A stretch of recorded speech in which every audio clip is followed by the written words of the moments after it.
Assalomu alaykum, hurmatli hamyurtlar. Hammaniga xayrli kech. Xayrli kech deyishimiz sababi bizda quyosh botmoqda. Kun kech bo'ldi bugunsa. Xo'p. Xudo xolasa, mana ko'rishingiz mumkin, navbatdagi obyektlarimiz o'z yakuniga yetdi. Bu obyektlarimizga O'zbekistondan chiqqan Angola bilakka 60 ga 120 dan chiroyli holatda bosib berganmiz. Ko'rishingiz mumkin, bu tomonda tutun yasab berganmiz. O'ta bag'atli, skromli holatda. Hop. Endi ichkariga kirsak. Bu tomon ichkari. Qo'limizda high-tech toshkan forma deydi, shu holatda bosilgan.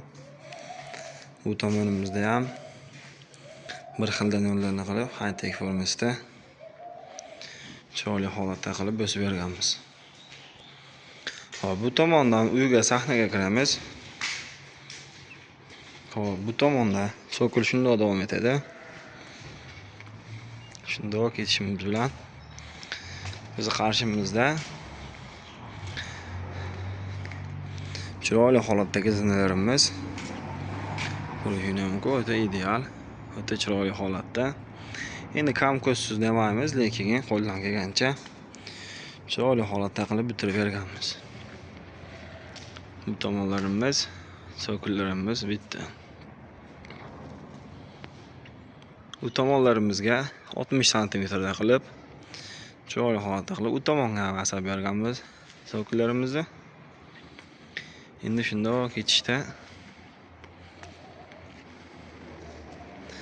bu tomon katta zina bo'lgan. Bu tomonda shogird tozalov ishdan olib bordilar. Shogirdga ham bitta lak bosib qo'yasizlar. Katta usta bo'lib yetishsin. Xudo xolos kelajakda o'z obyektlarni qiladigan bo'lib, odamlarga, yurtimizga, el yurtga foydasi tegadigan ustalardan bo'lishini nasib qilsin bunga ham, bizga ham. Bu tomonda podval to'laga tushuvchi zinasi. Bu tomonda teraga zinaga chiqishli stupenkasi.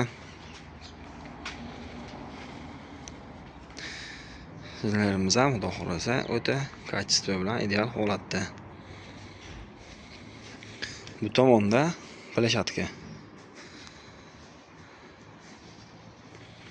Bu plashatkalarimizga o'zimizni Toshkent Angrendan chiqqan keramik granit 60 ga 30 li kafillardan mana shunaqa fasonda bosib berganmiz.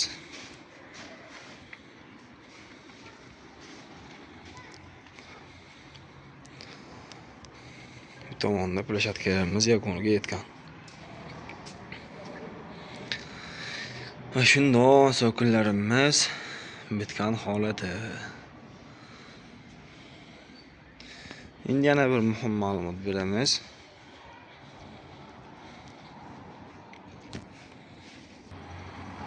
Hop, bu ma'lumotimiz kafil haqida bo'ladi. Hop, qanday ma'lumot bermoqchimiz? Kafillarimiz ko'rib turibsizlar, o'z oyna zabardast, baquvvat. Kачествоsi ham juda yomon emas, xudo xolasa o'ta ideal. Chiroyli holatda. Bu kafillarimiz o'zimizning Qo'qondan chiqqan 60 ga 120 Angola bilak deydi. O'sha kafildan chiroyli holatda bosilgan. Kimga shunaqangi xizmatlar kerak bo'lsa, bemalol o'zimizga murojaat qilaverasizlar. Hop, mana bu tomonlar ham. Videoga bitta like bosib, obuna bo'lish esdan chiqmasin. Hammaga rahmat.